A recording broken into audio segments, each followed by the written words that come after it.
বন্যেরা বনে সুন্দর, শিশুরা মাতৃ করে। এনামূলক বিজয়ের ক্ষেত্রেও বোধহয় অনেকটা এভাবে বলা যায়, বিজয় ঘরোয়া ক্রিকেটেই সুন্দর, আন্তর্জাতিক ক্রিকেটে বেমানান। এর আগেও বারবার বিজয়কে দলে নিলেও তার পারফরমেন্স ভালো না হওয়ার কারণে তিনি বাদ পড়েছেন। আবার ঘরোয়া লিগে পারফর্ম করে ফিরে এসেছেন। নির্বাচকদের জন্য তাই তাকে উপেক্ষা করাও বেশ কঠিন ছিল। সাধারণত একজন প্লেয়ার যদি ঘরোয়া ক্রিকেটে অতিমানবীয় পারফর্ম করে ফেলেন, তাহলে তাকে কিভাবে দলের বাইরে রেখেই দল সাজানো যায়।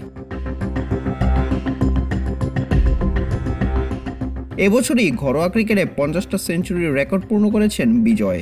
এক ক্যালেন্ডার ইয়ারে ক্রিকেট অল টাইম গ্রেটেস্ট ডন ব্র্যাডম্যানকেও পাল্লা দিয়েছেন। অথচ এত অবিস্মরণীয় পারফরমেন্সের পরেও ইন্টারন্যাশনাল ক্রিকেটে গুরুত্বপূর্ণ সময়ে যেন কেমন নিভু থেকে যান বিজয়। আজকেও মারলেন গোল্ডেন ডাক। এছাড়াও গল টেস্টের প্রথম ইনিংসে 10 বল খেলে 0 রানে আউট হয়েছিলেন এনামূলক বিজয়। আজ কলম্বো টেস্টেও প্রথম ইনিংসে 10 বলে 0 রানে আউট হন এই ডানহাতি ওপেনার, এবং দুবারই আউট হয়েছেন আসিফ ফারনান্দের বলে। লাস্ট ম্যাচের দ্বিতীয় ইনিংসেও পার হতে পারেননি ডাবল ডিজিট, আউট হয়েছিলেন মাত্র 4 রানে।